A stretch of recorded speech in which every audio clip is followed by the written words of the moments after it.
Welcome to the bird media. నేను మీ పవన్ కృష్ణమూర్తి. మొన్నే ఉల్లి రైతులకు సంబంధించి జగన్మోహన్ రెడ్డి గారు మాట్లాడింది చూసాం. అలాగే ఈ ఉల్లి రైతులకు సంబంధించి ప్రస్తుతం ఉన్నటువంటి పరిస్థితి ఏంటో కూడా మనం గమనిస్తే ఆయన చెప్పినటువంటిది ఆన్లైన్ స్టోర్స్ అంటున్నారు తప్పితే ఇంకో మాట ఆయన మాట్లాడట్లా. రైతు బజార్ల గురించో లేదంటే లోకల్ మార్కెట్స్ గురించో ఆయన ఏమీ మాట్లాడట్లా. నిజంగానే ఉల్లి రైతుకి ఈరోజు చూసినటువంటి వార్త ప్రకారం కిలో 30 పైసలు అంటే నాకే కడుపు తరుక్కుపోతుంది. కిలో ఉల్లిపాయ, కర్నూలులో కిలో ఉల్లిపాయ రైతుల దగ్గరికి 30 పైసలట. ఆంధ్రప్రదేశ్ ప్రభుత్వం మార్క్ ఫెడ్ ద్వారా దాదాపుగా 5 టన్నుల ఉల్లి వస్తే 2 టన్నులు కొన్నారు. క్వింటా 1200 చొప్పున, అంటే కిలో 12 రూపాయలు పడింది. కిలో ఉల్లిపాయ రైతుల దగ్గరికి వచ్చేసరికి 12 రూపాయలు పడింది. 30 పైసలతో పోలిస్తే 12 రూపాయలు అనేది ఎక్కువే. అలా అని చెప్పి నేను తక్కువ కూడా చేయట్లేదు వాళ్ళని, ఎందుకంటే ఇక్కడ వ్యధ మొత్తం అంతా కూడా రైతులదే ఉంది. దీని పాపం ఎవరిది? ఎన్నుకున్నటువంటి పాలకులదే తప్ప ఇంకొకళ్ళది కానే కాదు, రైతులది కాదు. అయితే రైతులకి ఇక్కడ ఆలోచన ఏంటంటే, అక్కడ వ్యవసాయ అధికారులు కానీ వీళ్ళు కానీ పంటలు వేసేటప్పుడు ఎంత మొత్తంలో పంటలు వేయాలంటే గత ఏడాది 6,000 రూపాయలు వచ్చింది క్వింటాకి, అంటే కిలోకి 60 రూపాయలు ఎంతో ఇది పడింది, లేదు టన్నుకి పడింది అన్నప్పుడు 6,000 వచ్చేసింది అనుకున్నప్పుడు మరి ఏ రకంగా ఈసారి వస్తుంది అనుకున్నారు? ఎందుకంటే బీభత్సమైనటువంటి వర్షాలు, ప్రకృతి ఏంటనే చూస్తూనే ఉన్నాం. సో రైతులు కూడా ఇక్కడ వాతావరణ పరిస్థితులకి అనుగుణంగా పంటలు వేసుకోవాలి. ఎవడో ఒక రైతు వచ్చాడు, అప్పట్లో ఇదే జరిగింది. చాలా ఏంటంటే అమెరికన్ స్వీట్ కార్న్ ఏదో ఉంది కదా, అది తీసుకొచ్చేసరికి దిగుబడి విపరీతంగా వచ్చింది. ఇంకేముంది, పొత్తులు యగాదిగా కొనేసరికి మంచి లాభం వచ్చేసరికి మన దేశవాళీ జొన్న పొత్తులు వేసేటువంటి వాళ్ళు దాని వెనకాల పడ్డారు. మొత్తం డౌన్ అయిపోయింది ఒకేసారి. ఇలాగ ప్రతి దాంట్లో కూడా. సో డిమాండ్కి తగ్గ సప్లై అనేది ఉండాలి, కానీ డిమాండ్ కంటే ఎక్కువగా సప్లై అవుతుంది అంటే అందులోనూ కూరగాయలకు సంబంధించి పెరిషబుల్ గూడ్స్ త్వరగా నాశనం అయిపోయేటువంటివి పాడైపోతాయి. ఇప్పుడు ఆ వర్షాలకి వాటికి అక్కడ కుళ్ళిపోతున్నాయి.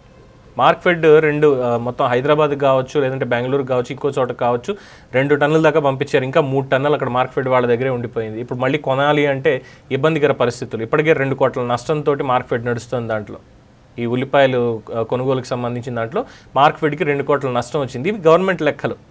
కానీ 30 పైసలు పడుతోంది, కిలో 30 పైసలు రైతు దగ్గర పడుతోంది అనేది నిజంగానే కడుపు తరుక్కుపోతున్నటువంటి అంశం. ఏ విధంగా 30 పైసలు ఈ విధంగా అవుతోంది వాళ్ళకి అనేటువంటి దాంట్లో.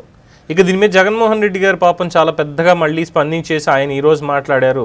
ఏంటన్నారు అనేది ఒకసారి మనం చూసుకున్నట్లయితే, చంద్రబాబు నాయుడు గారు పంటలకి ధరల పతనంలో మీరు సాధించిన రికార్డులు ఇంకెవరికి సాధ్యం కావు. కర్నూలులో కిలో ఉల్లి 3 రూపాయలేనా, రూపాయిన్నరకే కిలో టమాటానా, ఇవేం ధరలు? రైతు అనేవాడు బతకొద్దా? కొన్ని వారాలుగా రైతులు లబోదిబోమంటున్నా మీరు కనికరం చూడటం లేదు కదా.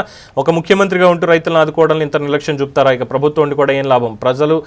రైతులు కష్టాల్లో ఉన్నప్పుడు ఆదుకోని ప్రభుత్వం ఉన్నా కూడా లేనట్టే కదా. క్వింటా ఉల్లిని 1200 కొనుగోలు చేస్తూ ఉంటూ ప్రకటనల మీద ప్రకటనలు చేశారు, కానీ తూతూ మాత్రంగా చేసి అదే కర్నూలు మార్కెట్లో వేలం వేయించారు. ఎవరు కొనలేదు, ఏమీ చేయలేమన్న అభిప్రాయాన్ని కలిగించడానికి మీరు చేసిన ప్రయత్నం కాదా ఇది? ఉల్లికి అసలు ధర లేకపోతే ఇప్పుడు బిగ్ బాస్కెట్, ఇతరత్ర స్టోర్లో, ఆన్లైన్లో, నెట్లోకి వెళ్ళి చూస్తే స్టోర్లో 29 నుంచి 32కి ఎలా అమ్ముతున్నారు? రైతు బజార్లో కూడా కిలో 25కి తక్కువ అమ్మడం లేదు కదా. మరి రైతులకి ధర ఎందుకు రావడం లేదు? మీ తప్పు కాదా చంద్రబాబు గారు? ఇంత జరుగుతున్న రైతులను ఆదుకోవడానికి మీరు కనీసం దృష్టి పెట్టకపోవడం అన్యాయం. అటు టమోటా ధరలు కూడా దారుణంగా పడిపోయినా పట్టించుకునే నాథుడు లేడు. కొనేవారు లేక పంటలను రోడ్డు మీద పారబోస్తున్నారు. తక్షణం రైతుల పంటలను కొనుగోలు చేసి వారికి అండగా నిలవండి, మానవత్వాన్ని చూపండి అని మనం గతంలోనే దీనికి సంబంధించి మాట్లాడుకున్నాం. ఏంటయ్యా అంటే, జగన్మోహన్ రెడ్డి గారు మీరు మాట్లాడారు, బాగానే ఉంది. ఏ ప్రభుత్వం అయినా సరే, చంద్రబాబు నాయుడు గారి ప్రభుత్వం, జగన్మోహన్ రెడ్డి గారి ప్రభుత్వం, ఇంకొకళ్ళ ప్రభుత్వం ఏదైనప్పటికీ కూడా, అయ్యా మరి ఏంటి సంగతి, మీరేమో రైతుల దగ్గరికి వచ్చేసరికి మాటలతోటే సరిపెడుతున్నారు తప్పితే చేతల్లో ఏం లేదు కదా అని చెప్పి. కరోనా టైంలో, అంటే జగన్మోహన్ రెడ్డి గారు అన్నటువంటి ప్రకారం కరోనా టైంలో అందరికీ తెలిసిందే, నేను కొత్తగా చెప్పక్కర్లా, మనకి ఏ విధంగా కూరగాయల ధరలు ఏ విధంగా ఉన్నాయి, అసలు మనం ఏ విధంగా కొనుక్కోవాల్సి వచ్చేది, ఎక్కడికి వెళ్ళాల్సి వచ్చేది అనేది తెలిసిందే. అప్పుడున్నటువంటి ఆ సిచ్యువేషన్ దాదాపుగా ఒక ఏడాది పాటు కంటిన్యూ అవుతూనే ఉంది. మళ్ళీ second time lockdown, second time వచ్చినటువంటి కరోనా వేవ్, థర్డ్ వేవ్, ఇవన్నీ తట్టుకున్న నేపథ్యంలోనే కూరగాయలు ఎక్కడి నుంచి వచ్చాయి ఏంటనేది తెలిసిందే. సో అప్పుడు రైతులు కరోనా టైంలో ఎంత నష్టపోయారో, తర్వాత అంత లాభపడ్డారో అంతా అయ్యింది. అలాగే కొన్ని చోట్ల ఇక పంటకి ఇది లేక పడేశారు. కర్నూలులో టమాటా రైతులు కావచ్చు, ఉల్లి రైతులు కావచ్చు, ఇది కొత్త విషయం కాదు, ఇప్పటిది కాదు. ఇది జగన్మోహన్ రెడ్డి హయాంలో కూడా ఇవే జరిగాయి. ఆయన ఏదో చెప్తున్నాడు తప్ప, అంటే ఇక్కడ విమర్శించాలంటే ఆయన్ని కూడా విమర్శించాలి, వీళ్ళతో పాటుగా ఆయన్ని కూడా విమర్శించుకోవాలి. ప్రతి జిల్లాలో ప్రతి మండలానికి ఒక కోల్డ్ స్టోరేజ్ కట్టించిస్తాను, ప్రతి జిల్లా కేంద్రంలోనూ చాలా పెద్ద ఫెసిలిటీ నేను ఇస్తాను అని చెప్పి 5 ఏళ్ళు కాలగర్భంలో కలిపేశాడు తప్ప కోల్డ్ స్టోరేజ్ ఒక్కటి కూడా చేసింది లేదు. పైపెచ్చు 7 స్టార్ హోటల్ పులివెందుల్లో కడితే వైఎస్ఆర్సీపీకి సంబంధించినటువంటి నేత దాన్ని టూరిజం శాఖ ద్వారా దాన్ని కొనిపించాడు ప్రభుత్వంతో. అది అయ్యింది.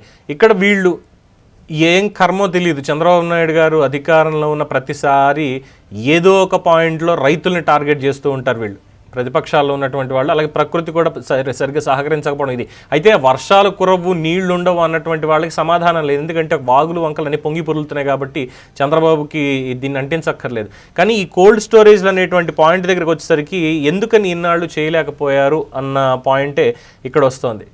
మరి ఏం చేశారు ఆ 5 ఏళ్లలో? ఆ ప్రజావేదిక కూలకుండా ఉంచితే దాన్ని కనీసం కోల్డ్ స్టోరేజ్ కింద రైతులకు వాడేవాళ్ళేమోగా. మార్కెట్ తోటి కానీ దీంతో కానీ ఎక్కడికక్కడ చర్యలు తీసుకుంటున్నారు. ఇక మార్కెట్లో 25 రూపాయలు 30 రూపాయలు అంటే బిగ్ బాస్కెట్ వాడు రైతుల దగ్గర నుంచి సేకరించుకుని వెళ్తున్నాడు. వాడికి కావాల్సింది, వాడికి ఎన్ని స్టోర్లు ఉన్నాయో ఆన్లైన్ స్టోర్లు, దానికి తగ్గ ఫెసిలిటీ తోటి. సో వాడి ట్రాన్స్పోర్టేషన్, వాడి స్టాఫ్ జీతాలు, వాడి వెబ్సైటు, ఆన్లైన్ అప్లికేషన్ ఏదైతే ఉందో మొబైల్ యాప్, దాని మెయింటెనెన్స్, దానికి మళ్ళీ సాఫ్ట్వేర్ టీము, మెయింటెనెన్స్ టీము, వీళ్ళందరికీ జీతాలు. సో ఇక్కడ తీసుకొస్తాడు. సరే రైతుల దగ్గరికి వెళ్ళి 10 రూపాయలు కొనుక్కున్నాడు అనుకుందాం, 5 రూపాయలు కొన్నాడు అనుకుందాం.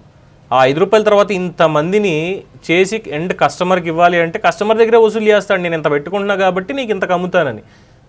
ఇప్పుడు నాకు 10 కిలోలు ఉల్లిపాయలు కావాలండి, నేను కర్నూలు వెళ్ళి రైతుల దగ్గరికి వెళ్ళి కొనుక్కోవాలంటే ఇక్కడ నుంచి కర్నూలు వెళ్ళడానికి నాకు 1500 3,000 రూపాయలు బస్సుకి టికెట్ అయింది, అక్కడ 3,000 అయింది, రైట్. ఇది కాకుండా అక్కడ 10 కిలోలు నేను కొని దానికి మళ్ళీ లగేజ్ 100-200 కట్టాల్సి వస్తుంది బస్సుకి వేసుకుంటే, అది అయ్యింది. బస్సు ఏమన్నా నాకు మా ఇంటికి వస్తుందా అంటే నేనున్న ప్రాంతం నుంచి నేను చివరాఖరికి బస్సు ఎక్కడానికి 30 కిలోమీటర్లు వెళ్ళాలి. అక్కడ దాకా మళ్ళీ అది ఆటో ఖర్చు, మళ్ళీ బస్సు ఖర్చు, ఏదోటి అదొకటి. తీరా దిగిన తర్వాత ఆ మూట వేసుకుని రావడానికి మళ్ళీ ఆటో సెపరేట్గా బుక్ చేసుకోవాలి ఇంటి దాకా, దానికి అయ్యే ఖర్చు మళ్ళీ ఆదానం. ఎన్ని కలిపి అయితే నాకు ఒక 4,000 నుంచి 5,000 అవుతుంది. నేను ఆల్రెడీ రైతు దగ్గర వెళ్ళి భయ్యా మాకు అక్కడ 30 రూపాయలకి ఇస్తున్నారు కదా, నేను నీ దగ్గర 20 రూపాయలు కొనుక్కుంటా, 10 కిలోలు కొనుక్కుంటానని చెప్పి కొన్నా. ఇంత చేసి 10 కిలోలకి నేను ఇచ్చింది ఎంత అంటే 20 రూపాయలు చెప్పిన 200 రూపాయలు ఉల్లిపాయలు నేను కొనడానికి 5,000 తగలేసుకుని కర్నూలు వెళ్ళాలి. దళారులు చాలామంది ఉన్నారండి. రైతుల్ని మోసం చేసేది కేవలం ప్రభుత్వాలు ఫెసిలిటీస్ కల్పిస్తామనో ఇంకోటి చేస్తామనో ప్రభుత్వాల దగ్గర నుంచి ఉండేటువంటిదే కాదు, మధ్యలో దళారులు అనేటువంటి వాళ్ళు ఉన్నారు ఈ మార్కెట్లో. సో వీళ్ళు స్కేర్సిటీ సృష్టిస్తారు, కొరత సృష్టిస్తారు. ఒక్కొక్క చోట వీళ్ళకు ఉండేటువంటి ఫెసిలిటీస్ వీళ్ళకు ఉంటాయి, సృష్టించి 60 రూపాయలకు కూడా అమ్ముతారు మార్కెట్కి తీసుకొచ్చేసి. కానీ రైతులకు అలా కాదు కదా. సో ప్రభుత్వాలు ఇక్కడ తీసుకునేటువంటి ప్రోయాక్టివ్ మెజర్స్ ఏవైతే ఉంటాయో అవి ఖచ్చితంగా తీసుకోవాలి. కోల్డ్ స్టోరేజ్లా, లేదంటే వీళ్ళకి ఉల్లిపాయలు లాంటివి పాడైపోకుండా ఉండడానికి కొంచెం ఓపెన్ ఏరియా, డ్రై ఏరియా ఉండాలి. అంతెందుకండి, ఉల్లిపాయలు ఇప్పుడు 5 టన్నులు మార్కెట్లో అంటున్నారు, బస్తాల్లో తీసుకొస్తారు, బస్తాలు పైన అలా వేసుకుంటూ వెళ్ళిపోతారు. వర్షం పడలేదనుకుందాం, ఫర్ ఎన్ ఇన్స్టెన్స్ వర్షం పడలేదనుకుందాం, ఆ బరువు కింద పడుతూనే ఉంటుంది కదా. ఒక్క ఉల్లిపాయ కుళ్ళినా సరే మొత్తం లోపల బస్తాకంతా కూడా పట్టేస్తుంది. ఎందుకంటే మొన్నే 2 కిలోలు కొనుక్కున్న ఉల్లిపాయలు మళ్ళీ కొనక్కర్లేదులే, ఎలాగో వచ్చేది మళ్ళీ దసరాలో, తర్వాత కార్తీక మాసం ఇంట్లో ఇంక ఉల్లిపాయలు తినక్కర్లేదని ఉన్న టైంలోనే తిందామని చెప్పి మా అమ్మ నాకు ఒక మంచి తట్ట ఊరు నుంచి తెప్పించి దానికి శుభ్రంగా మట్టి పేడ ఇవన్నీ వేసి దాన్ని బాగా ఇచ్చేసి అందులో పెడితే డ్రై ఉంటుంది, నీళ్లు పడకుండా చూసుకో అని చెప్పి దాన్ని బాగా ఎండబెట్టి దాంట్లో పెట్టుకున్నా. నా కర్మకాలి 2 ఒక్క ఉల్లిపాయ తగలాడింది. నాకు ముందు తెలియలేదు. 3వ రోజు చూసుకుంటే మొత్తం 4 ఉల్లిపాయలు, ఇంతంత కాయలు, దాదాపుగా కిలో అవుట్. అప్పుడు తెలిసింది స్మెల్ ఏదో వస్తుంది ఏంటా అని చూసుకుంటే పోయి అక్కడ కేవలం ఒక 2 కిలోలకి సామాన్యుడు నేనే ఇంట్లో వాడుకునేదానికి ఇలా ఉంటే 1000 టన్నులు, అదే వేల క్వింటాలు, 5 టన్నులు 6 టన్నులు ఎంతైతే దిగుబడి వస్తుందో అది రైతు దగ్గర నుంచి, రైతు బండిలో వేసుకున్న దగ్గర నుంచి మార్కెట్ దాకా వెళ్ళి అక్కడ వాళ్ళ వేలంపాటలో అక్కడ పెట్టడాలు, అక్కడ స్టోరేజ్ దగ్గర పెట్టడాలు, ఇవన్నీ అయ్యి మళ్ళీ ఇక్కడి నుంచి పంపించడం ఎంత వేస్ట్ అవుతుంది. ఇది ఉల్లిపాయకి, గట్టిగా ఉండేటువంటి ఉల్లిపాయకి ఇలాగే ఉంటే పట్టుకుంటే మెత్తగా ఉండేటువంటి టమాటాలకి ఏంటి పరిస్థితి? ఇవి పెరిషబుల్ గుడ్స్, పండించిన తర్వాత 1-2 రోజుల్లో వీటిని ఉపయోగించేటువంటివి ఇవన్నీ.